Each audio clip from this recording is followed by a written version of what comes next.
Hi everyone, welcome to VoxTablet. I'm your host, Sarah Ivry. The Fugs have a new album out. It's their first in 7 years. In case you're too young to know, the Fugs are an outrageous rock band that was founded in 1965 by two Beat-era poets, Ed Sanders and Tuli Kupferberg. Ever since, off and on, the band has been singing unabashedly about sex, drugs, and war, with Kupferberg delivering deadpan lyrics in what the New York Times recently described as his, quote, rabbinical monotone. While bread and roses rot in the streets, and lovers prepare their ecstatic excuses, I shall walk to the Battery, now not tomorrow. The waves of the present smash from the sea. During the tumultuous 1960s, Kupferberg seemingly left his Jewish roots far behind. But as reporter Jon Kalish recently discovered, those roots continue to make themselves evident in his songs and poems. For a guy who professes not to believe in God, Tuli Kupferberg sure makes reference to the Almighty a lot in his work. Hi folks, it's time for your daily proverb. Today we have a selection from the Bible, from the book of Exodus 15:17. The Lord is a man of war. The Lord is his name. Oy vey. That was one of the 150 or so short videos Kupferberg has recorded for the Tuli Fuli channel on YouTube. If you watch them in chronological order, you notice that at one point last year he stopped wearing glasses. His vision had gone. Kupferberg has been ailing since 2005 when he almost died from a lung infection. In 2009 he suffered 2 strokes. He is now 86, blind, and confined to his loft in Manhattan. You might have wondered about his ability to see well before the strokes, considering his habit of wearing plaid sport shirts that clashed with his plaid sports jacket. But that's just Tuli being Tuli. Hi folks, it's time for your daily proverb. You know, books about sex, doctors, Lincoln, and cats always sell. That's right. How about I fucked Lincoln's doctor's cat? That chuckle came from Kupferberg's longtime girlfriend Thelma, who shoots the Daily Perverb videos in the loft Kupferberg shares with his longtime wife, Sylvia. Close friends and family members have known that the man has had both a wife and a girlfriend for decades.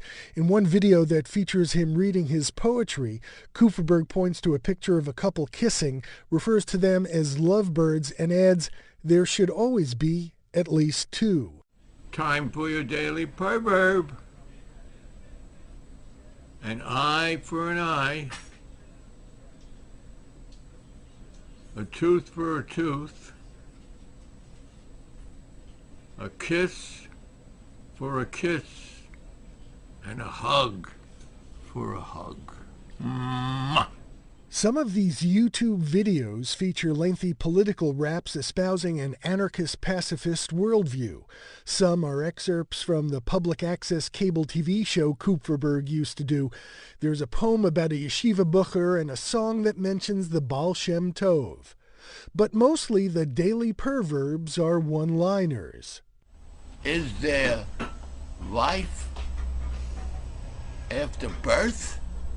Naftali Kupferberg was born into a Yiddish-speaking household in 1923, and he says Yiddish was his first language. Ed Sanders, the co-founder of the Fugs, told me that Kupferberg used to sing old Yiddish radio commercials he memorized as a kid. Kupferberg's songs and poems are peppered with Yiddish. One of the most famous songs in the Fugs' repertoire is Nothing, which is based on the melody of Bulbous, a Yiddish folk song that bemoans a daily diet of potatoes. Nothing resonated with an alienated generation of young people in the 1960s.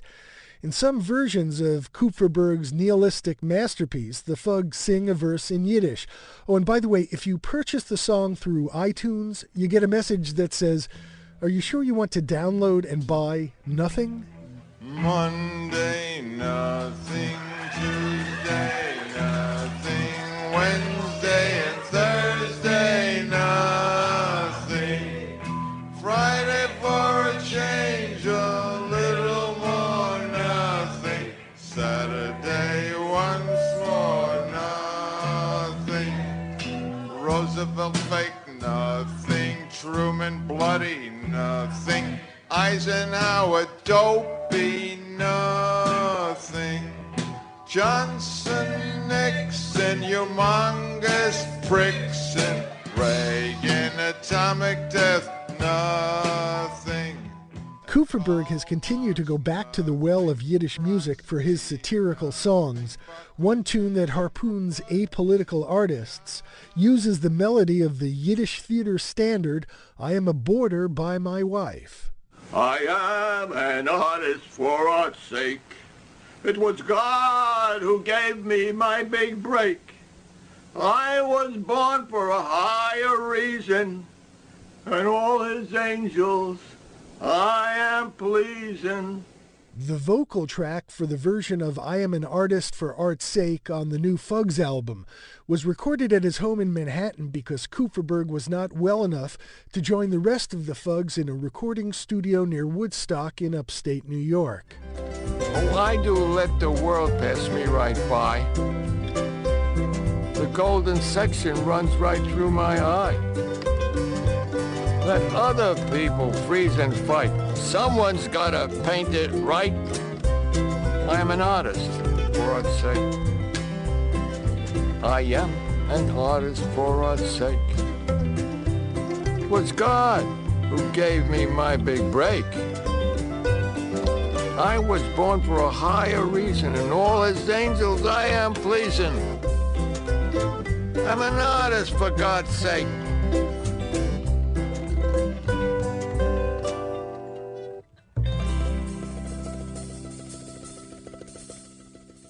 One of his close friends told me Kupferberg was kicked out of Hebrew school before his bar mitzvah for disputing the biblical account of the Red Sea parting. According to the friend, Kupferberg refused to have his son circumcised and basically hasn't set foot in a shul as an adult. But Jewish culture does mean a lot to Kupferberg. Among the scores of videos on the Tuli channel on YouTube is one of Kupferberg telling a Sholem Aleichem story about a man who didn't have a penny. His girlfriend Thelma says Tuli Kupferberg never missed a beggar. Kupferberg seems to be focused on just one Jewish ideal, and that is Rachmanis, or compassion. He abhors war, and his disdain of violence is so pronounced that he won't use mousetraps in his home. His friend Larry Ratzo-Sloman says this live and let live attitude extends even to roaches. You'd go to visit Tuli, and you went to get some sugar out of the cabinet, and there'd be like these little handwritten signs to the cockroaches. Please don't hang around the food, because Tuli is the supreme pacifist. He wouldn't even want a cockroach killed. He's just that kind of gentle, wonderful soul.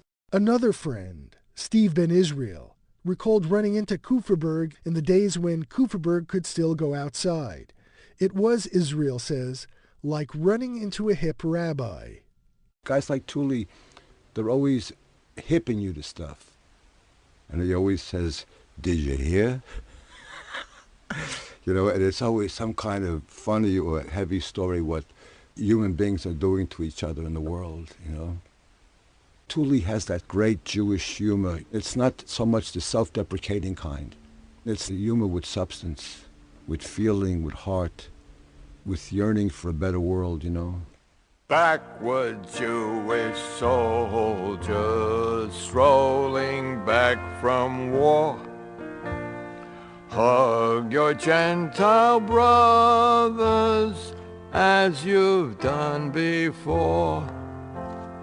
Presidents and premiers perish. Empires rise and fall. but hearts of old compassion still might save us all. After 2 months of my voicemail messages and uninvited visits to his loft building, Tuli Kupferberg finally called me on the phone the other day. He declined my request for an interview, but thanked me for my interest in him and said that he's planning to continue recording his little pearls of wisdom for YouTube.